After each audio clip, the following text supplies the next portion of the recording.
Are you guys looking to improve your hitting game? You guys came to the perfect video. In today's video, I'm going to give you guys the best tips and tricks on how to hit better, how to improve your game, and become a very good hitter in no time at all. Real quick before we get into the video, if you guys need anything done on your account, flawless, team affinity, programmer, just anything you guys need, stubs, World Series, anything done, I have a full team of pros ready to grind on your account. Just DM me on any of my social medias or email me if interested.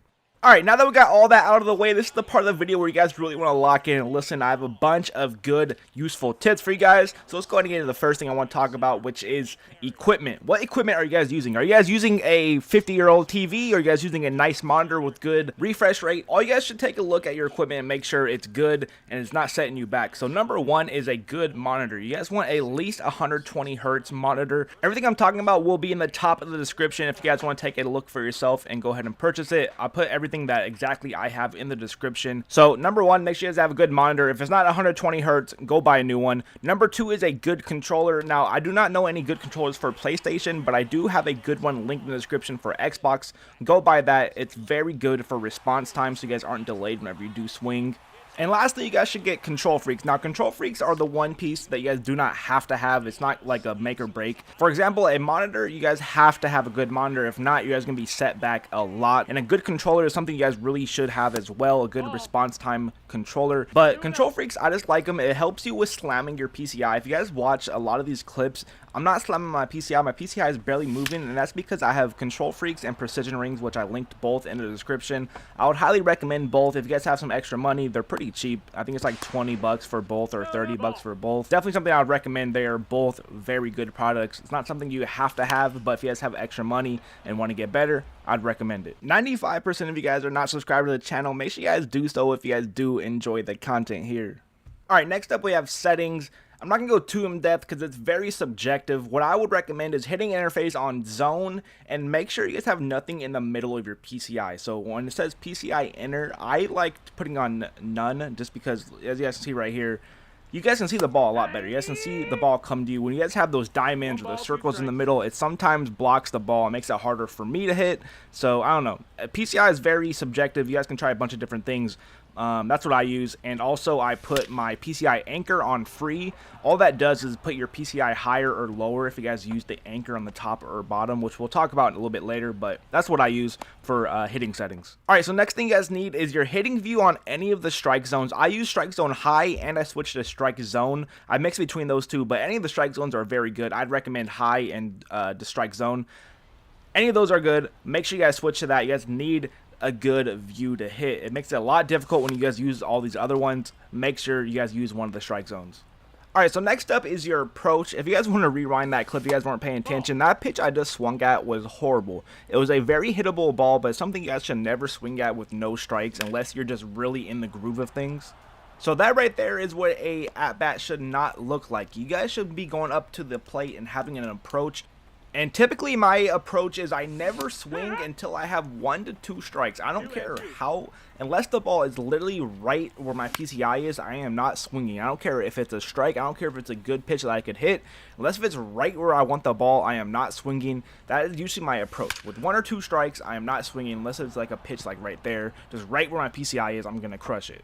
So patience is key. What patience does is not only does it take the edge off you from slamming your PCI, from swinging at bad pitches, it forces the pitcher to pitch to you. Now that is a huge thing with MLB The Show, is make the pitcher pitch to you. Don't let the pitcher pitch at you, make them pitch to you. So when you are not swinging, like watch these at bats. When I'm just not swinging at anything he's giving me, it's making him pitch right to me. It's making him lob up some good pitches to me. It's making him switch the pitcher, making him get a little nervous, and it's putting you in the driver's seat, not the pitcher in the driver's seat. So with that being said, it should be obvious. Take your walks. I don't care what the situation is. I don't care if bases are loaded. You guys need just one hit. Take your walks. Always take your walks. That puts all the pressure on the pitcher. When you guys have a good eye, that will destroy most pitchers in MLB The Show. So making the pitcher pitch to you is going to make him tired. It's going to make a pitcher very tired very quick. As you guys can see, most of these clips, these pitchers get very tired very quick before they even get one out. Like right here, he hasn't even got one out. It's my first hit, and he's already super tired. This is his second pitcher of the inning. And I know it's BR, so obviously this guy's going to get tired a lot faster than a regular ranked game or something, but even if we don't talk about him getting tired, let's say they just never get tired, there's just no such thing as energy in MLB, you're still seeing all his pitches. So the more pitches you guys see, the more you'll be able to pick up what he's pitching, and you'll be able to pick up his pitch sequence as well. A lot of the times you'll realize that pitchers usually pitch like the same pitches or the same pitches in the same areas. Like if there's a pitch on the inside, you can be like, oh, that's probably a cutter, or if there's a pitcher down the middle, it might be a changeup. Like you'll understand with what location, what pitch is going to happen. Or if he throws a changeup, you know the next pitch is going to be a fastball. Stuff like that. When you guys take pitches, right here is what's going to happen a lot. Eventually, he's just going to get tired and just throw you a meatball right where you want it in an easy grand slam to take the lead.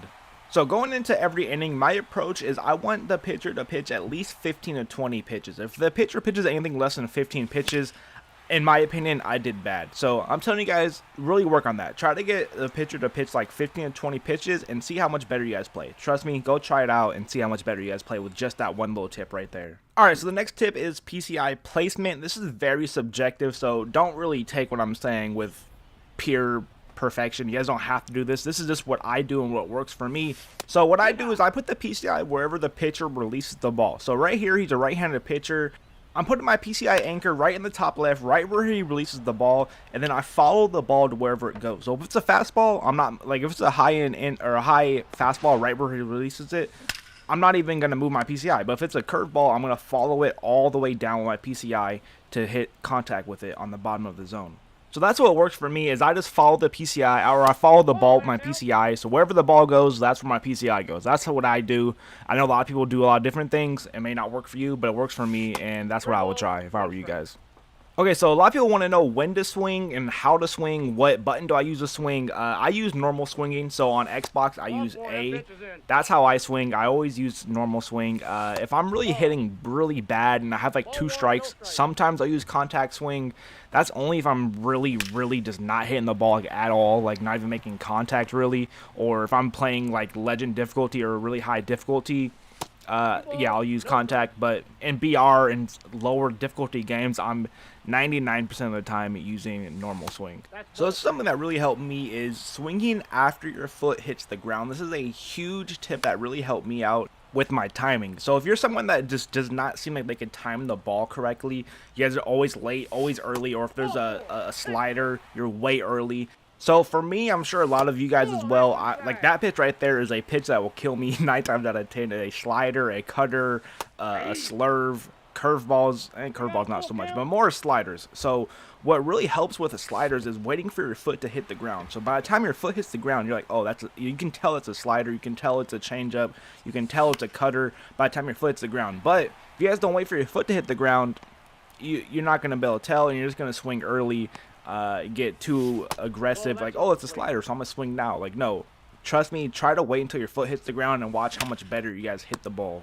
Alright, so I hope this video helped you guys out. If it did, don't forget to drop a like, subscribe to the channel if you guys are new. A bunch of shorts, videos, all that stuff will be on the channel for you guys. And like I said, if you guys need anything grinded on your account, you guys need some stubs, whatever you guys need, hit me up. I can definitely help you guys out for pretty cheap compared to what MLB the show will offer you guys. And yeah, comment home run Mamba if you guys made it to the very end. As always, I appreciate you guys, and I'll catch you guys in the next video. Peace.